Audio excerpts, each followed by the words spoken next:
Welcome to my channel എൻ്റെ വഴികൾ. ഏവർക്കും എൻ്റെ വഴികളിലേക്ക് സ്വാഗതം. ഇന്നത്തെ രവിചന്ദ്രന്റെ വിഷയം ബുറാഖും ജിബിരിയിലും ഏഴാം ആകാശത്തിലേക്കുള്ള പ്രവാചകന്റെ യാത്രയുമാണ്. സ്പേസിൽ പോയ രണ്ടാമത്തെ മനുഷ്യനും ആദ്യത്തെ സ്ത്രീയുമാണ്. അപ്പോൾ നിങ്ങൾ എന്നോട് ചോദിക്കും, ആദ്യത്തെ പുരുഷൻ ആരാണെന്ന്. അതാണ് അപ്പുറത്ത് എഴുതി വെച്ചിരിക്കുന്നത്. വായിക്കാൻ കഴിയുന്നവർ വായിക്കുക. പോയ രണ്ടാമത്തെ പുരുഷനും ആദ്യത്തെ സ്ത്രീയുമാണ് ഈ ഫോട്ടോയിൽ കാണുന്നതെന്നാണ് കേരളത്തിലെ ഏറ്റവും വലിയ മുസ്ലിം വിരോധിയായ രവിചന്ദ്രൻ പറയുന്നത്. സത്യത്തിൽ ഇയാൾ ഒരു നിരീശ്വരവാദിയോ ശാസ്ത്ര സാഹിത്യ പരിഷത്തുകാരനോ അല്ല. ഇയാൾ തികഞ്ഞ മുസ്ലിം വിരോധിയാണ്. ഇയാൾ ഒരു നിരീശ്വരവാദിയോ ഭൗതികവാദിയോ ആയിരുന്നുവെങ്കിൽ ഇയാൾ ഇത്രമാത്രം മുസ്ലിം മതത്തെ മാത്രം താരച്ച് കാണിക്കില്ലായിരുന്നു. ഇസ്ലാം 100% സത്യസന്ധമായ അല്ലെങ്കിൽ യുക്തിഭദ്രമായ കാര്യങ്ങൾ മാത്രമാണ് പറയുന്നത്. പക്ഷേ ആരും തന്നെ അത് അതിൻ്റെതായ രൂപത്തിൽ ഉൾക്കൊള്ളുന്നില്ല എന്ന് മാത്രം. ഇവിടെ യൂറി ഗഗാരിൻ, വാലന്റൈൻ തെരസ്കോവ് എന്നീ രണ്ട് ബഹിരാകാശ സഞ്ചാരികളുടെ ഫോട്ടോ നൽകിയിട്ട് പറയുന്നത് രണ്ടാമതായി സ്പേസിൽ പോയ പുരുഷനും ആദ്യമായി സ്പേസിൽ പോയ സ്ത്രീയും എന്നാണ്. എന്നാൽ യൂറി ഗഗാരിൻ ആദ്യം സ്പേസിൽ പോയ വ്യക്തിയാണെന്നും ശാസ്ത്രജ്ഞർക്ക് അറിയാവുന്നതാണ്. പക്ഷേ രവിചന്ദ്രൻ സറ്ററിക്കലായാണ് ഇവിടെ ഇങ്ങനെ പറയുന്നത്. ഇതിൽ ആദ്യം പോയ ആളുടെ പേര് സൈഡിൽ എഴുതിയിട്ടുണ്ടെന്നാണ് അദ്ദേഹം പറയുന്നത്.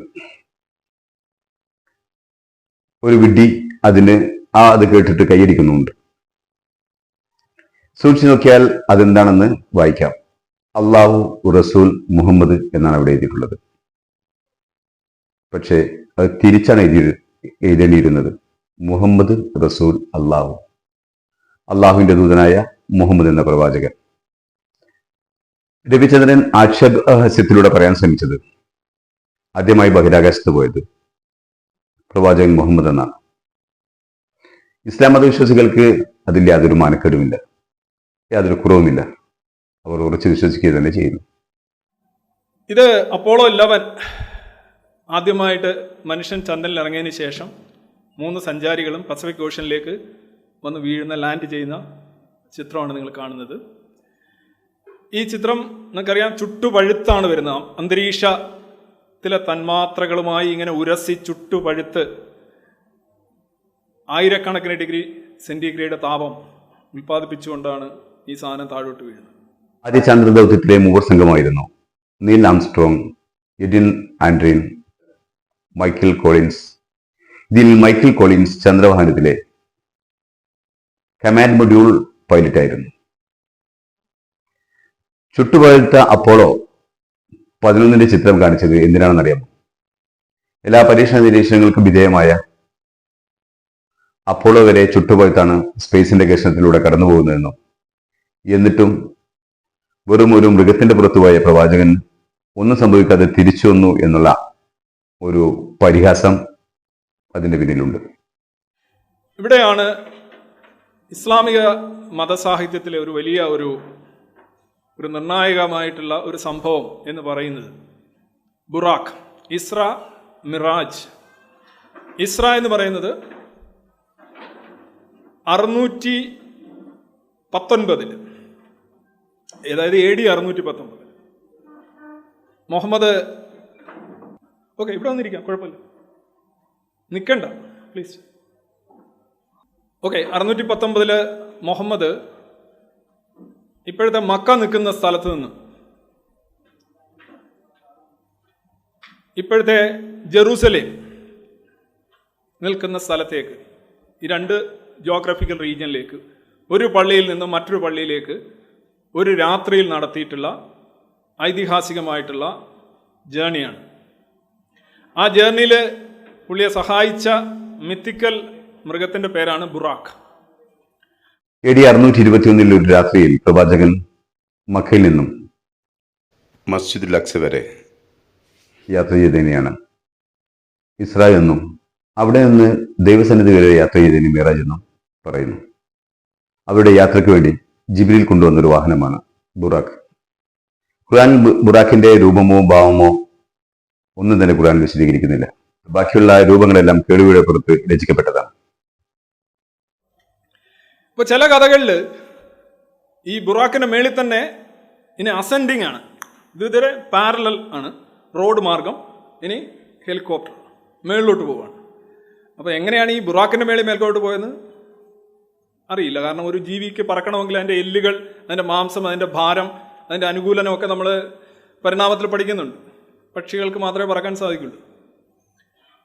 ബുറാക്കിന് മേളിലോട്ട് പോകണമെങ്കിൽ ബുറാക്കിനെ എന്തെങ്കിലും റോക്കറ്റ് വെച്ച് മേളിലോട്ട് വിടണം. പക്ഷെ പോട്ടെ, ചിലതിനകത്ത് പറയുന്നുണ്ട് അവിടെ ആ വിലാപ മതിലിൽ ഒരു റിംഗ് ഉണ്ട്, അവിടെ കൊണ്ടുവന്ന് കെട്ടിയിട്ടു ഈ ആശാനെ, ബുറാക്കിനെ.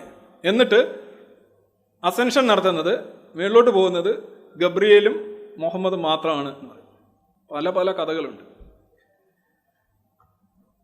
ഇതിൻ്റെ കഥയനുസരിച്ച് അസെൻഷൻ ആദ്യം ചെല്ലുന്നത് ഒന്നാം സ്വർഗത്തിലേക്കോ അല്ലെ ഒന്നാം ആകാശമോ, എന്താണ് നിങ്ങൾ പറയുന്നത് എനിക്കറിയില്ല. ഫസ്റ്റ് ഹെവൻ, അത് എവിടെയാണെന്ന് അറിയില്ല.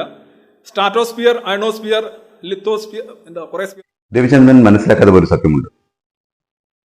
ഖുർആനോ ഇസ്ലാമോ യുക്തിഭദ്രമല്ലാത്ത ഒന്നും തന്നെ പറയുന്നില്ല.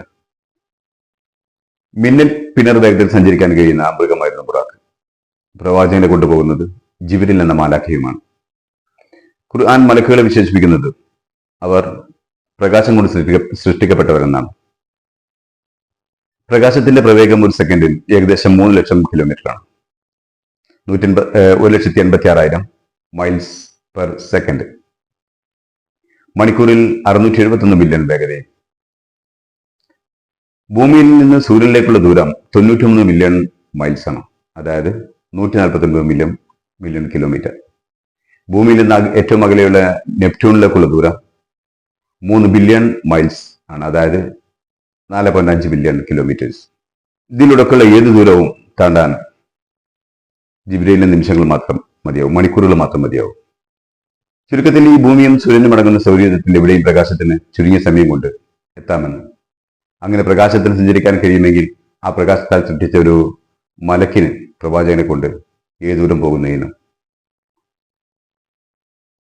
സാധ്യമല്ലാത്ത ഒരവസ്ഥയില്ല എന്ന് മനസ്സിലാക്കാവുന്നതാണ്. 7ാം ആകാശവും സ്വർഗം, നരകം ഇതൊന്നും എവിടെയെന്ന് കൃത്യമായി നിർവചിക്കാത്തിടത്ത് അള്ളാഹു നിശ്ചയിച്ച പരിധിക്കുള്ളിൽ പ്രവാചകനെയും കൊണ്ട് പറന്നെത്തുവാൻ ജിബ്രീലിന് അനായാസം സാധിക്കും. പിന്നെ മനുഷ്യനിർമ്മിതമായ അപ്പോളക്കുള്ളിലെ മനുഷ്യർ ബന്ധുരുകയില്ലെങ്കിൽ ദൈവത്തിന്റെ കൽപ്പനയാൽ സഞ്ചരിക്കുന്ന ജിബ്രീലിനും ബുറാക്കിനും അതിനു മുകളിലെ മുഹമ്മദിനും എന്ത് പറ്റാനാണ്? അന്തരീക്ഷത്തിലുണ്ടാകുന്ന ഘർഷണത്തെ അതിജീവിക്കാനുള്ള കഴിവ് ജിബ്രീൽ കൊണ്ടുവന്ന ആ മൃഗത്തിനും ഉണ്ടെങ്കിൽ അതിന് പുറത്ത് സഞ്ചരിക്കുന്ന പ്രവാചകനും ആ സംരക്ഷണം നൽകാൻ ദൈവത്തിന് കഴിയുന്നതാണ്.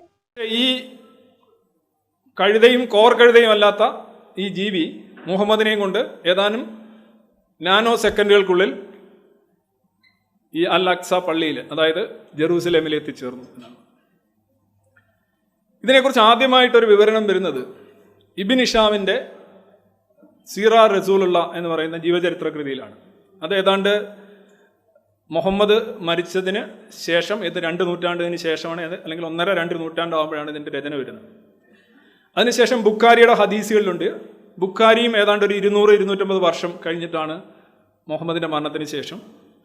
സഹീഹ് മുസ്ലിമുണ്ട്, മുസ്ലിമിൻ്റെ ഹദീസുകളുണ്ട്. സഹീഹ് എന്ന് പറഞ്ഞു കഴിഞ്ഞാൽ വാലിഡ് ആയിട്ടുള്ള എന്നുള്ള അർത്ഥമുള്ളൂ.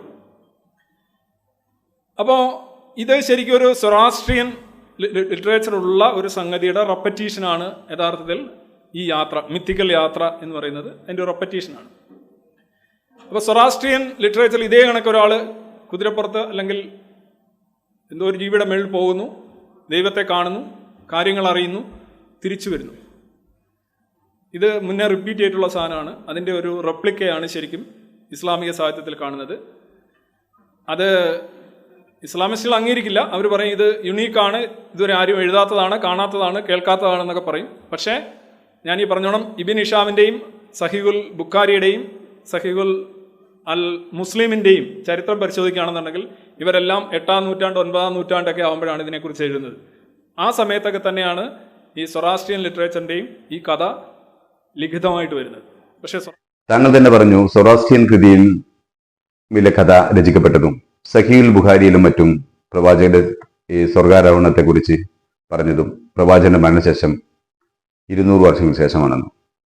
പ്രവാചകൻ സഹാബികൾക്ക് വിവരിച്ചു കൊടുത്ത ഇസ്രായേലിന്റെയും മിറാജിന്റെയും സംഭവകഥ സൊറാസ്ട്രിയൻകാരും അവരുടെ കഥകളിൽ ഇതുപോലെ എഴുതി ചേർത്താമെന്ന് താങ്കൾക്ക് ഊഹിക്കാവുന്നതല്ലേ? പകരം സൊറാസ്ട്രിയൻ കഥകളിൽ നിന്ന് മുഹമ്മദ് കോപ്പിയടിച്ചു എന്ന് താങ്കൾ പറയുന്ന ഏത് യുക്തിയിലാണ്? ഇസ്ലാം ഒരിക്കലും ഒരു സുപ്രഭാതത്തിൽ വന്ന മതമല്ല. അതിന് മുമ്പുണ്ടായിരുന്ന മതങ്ങളുടെ തുടർച്ച തന്നെയാണ് ഇസ്ലാം. മുമ്പുണ്ടായിരുന്ന മതങ്ങളിൽ ഏകദൈവത്തിന് പകരം ബഹുദൈവ ആരാധനയും ബിംബങ്ങളുടെയും ആധിക്യം കടന്നു വന്നപ്പോൾ അതിന് ഒരു നവോത്ഥാനത്തിന്റെ ആവശ്യമുണ്ടെന്ന് മനസ്സിലാക്കിയ ദൈവം തന്നെയാണ് വീണ്ടും വീണ്ടും പ്രവാചകന്മാരെ ഓരോ ഘട്ടത്തിലും ഇറക്കിക്കൊണ്ടിരുന്നത്. അങ്ങനെ വന്ന പ്രവാചകന്മാരിൽ അവസാനത്തെ കനിയായിരുന്നു മുഹമ്മദ് എന്നാണ് ഇസ്ലാം മത വിശ്വസിക്കുന്നത്. മുഹമ്മദ് ഇങ്ങനെ ഒരു രാത്രിയിൽ ഇങ്ങനെ കിടക്കുമ്പോൾ ജിബ്രീൽ എന്ന് പറയുന്ന ഗബ്രിയേൽ മാലാക മുഹമ്മദിനെ കാണാനെത്തുന്നു. എന്നിട്ട് പറയും നമുക്കൊരിടത്ത് പോയി കളയാം എന്ന് പറയുന്നു. മുഹമ്മദ് എന്താണെന്നറിയില്ല, തിരിച്ചൊന്നും പറയുന്നില്ല.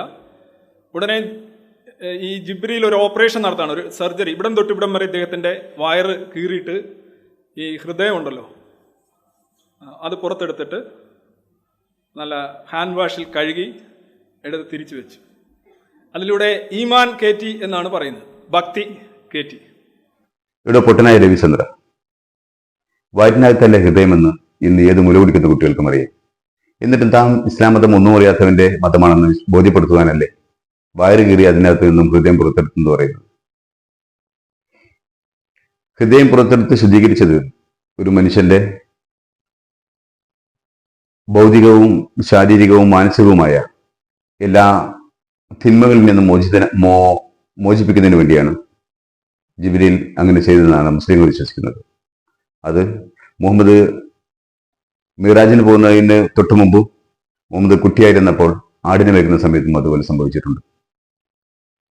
എന്തായാലും ഹൃദയം പുറത്തെടുത്ത് മറ്റൊരു ഹൃദയം വെച്ചുപിടിപ്പിക്കുന്ന ഈ കാലഘട്ടത്തിൽ പ്രവാചകന്റെ ഹൃദയം ജിബ്രീൽ വന്ന് പുറത്തെടുത്ത് ശുദ്ധീകരിച്ചു അകത്തി വെച്ചു എന്ന് പറയുന്നതിൽ ഇന്ന് യാതൊരു അയുക്തിയും തോന്നേണ്ടതില്ല.